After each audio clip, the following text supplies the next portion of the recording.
Welcome to AI Dispatch, your channel for the latest AI videos on YouTube. If you don't want to miss these updates, please like, subscribe, and share. Today's video comes from Sequoia Capital. Bill Anderson, CEO of Bayer, is dismantling the organizational structure of a 160-year-old institution. His central thesis challenges conventional management wisdom, expand the span of control until micromanagement becomes physically impossible. He's removing traditional corporate infrastructure, annual budgets, fixed organizational hierarchies, and supervisor-based performance reviews, arguing these mechanisms prevent large companies from adapting at the speed required for survival. We'll examine his framework for organizational design under modern constraints. Bill Anderson, CEO of Bayer, has implemented a management structure that directly contradicts the principles taught in every business school. He is expanding the span of control at Bayer from an average of 6 direct reports per manager to 15, 20, and in extreme cases, 90 people reporting to a single leader. This violates the foundational assumption that effective oversight requires limiting the number of subordinates. Anderson's justification inverts the standard logic. Traditional management theory assumes that with too many reports, a manager loses the ability to direct and control work. Anderson uses this limitation as the design goal. When a manager oversees 5 employees, they possess sufficient bandwidth to review every email, approve every decision, and dictate every action. When a manager oversees 90 employees, they lack the time to intervene in individual tasks.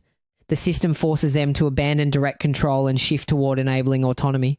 He labels this framework span of coaching rather than span of control. The mechanism relies on capacity constraints to eliminate micromanagement. Bureaucracy, in his analysis, is not an external problem that infects organizations as they scale. It is the structural output of managers having excess time to manage. By overloading managers, he removes their ability to create procedural overhead. This connects directly to his diagnosis of where bureaucracy originates. Most executives treat bureaucracy as a pathology that can be excised through reorganization or process improvement. Anderson argues bureaucracy is not a disease. It is the inevitable architecture of multi-layered hierarchies. He points out that individuals do not intentionally become bureaucrats. Bureaucracy emerges mathematically when organizations stack 10 to 12 layers of management between frontline workers and executive leadership. His conclusion challenges the standard playbook for scaling startups. When a company grows from 100 to 1,000 employees, conventional advice recommends hiring experienced managers from established firms to impose structure. Anderson identifies this as importing the problem you're attempting to avoid. Managers trained in large corporations have internalized that competence, requires detailed reporting, rigid approval chains, and formalized hierarchies. He cites Amazon as a countermodel, noting they retain their original team during scaling rather than replacing them with external professionals, thereby preserving mission alignment over procedural conformity. Anderson's operational reforms extend to how time and capital are allocated. Every large corporation relies on annual budgets and strategic plans.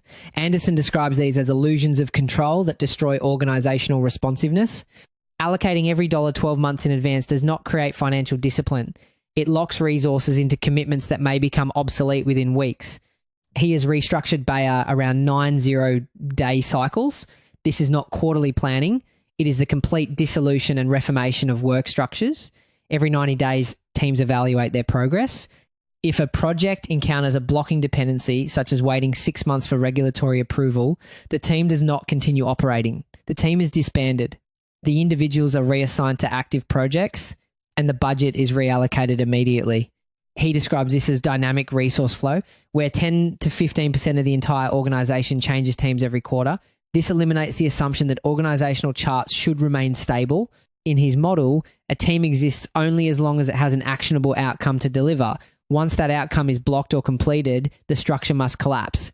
This converts a 100,000 person company from a fixed hierarchy into a fluid allocation system. Anderson's approach to performance evaluation represents an equally fundamental departure from corporate norms.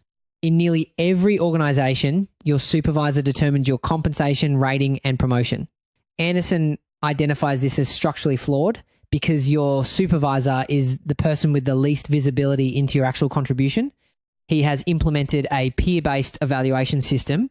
Every 90 days, employees receive rating 0, 1, or 2 from the colleagues they work with directly, not from their manager. His reasoning is that individuals care more about peer perception than supervisor approval. However, he introduces a critical safeguard to prevent gaming.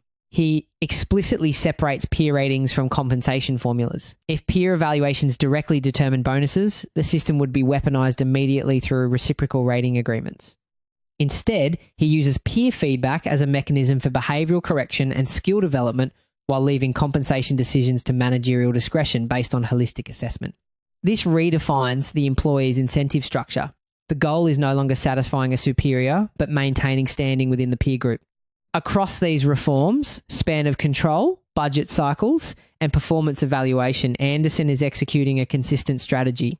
He is systematically removing the mechanisms that allow organizations to operate in a stable, predictable manner. He eliminates the safety of annual budgets, the safety of small teams, and the safety of supervisor-mediated feedback. His thesis is that survival in modern markets requires building an organization that is structurally incapable of maintaining the status quo.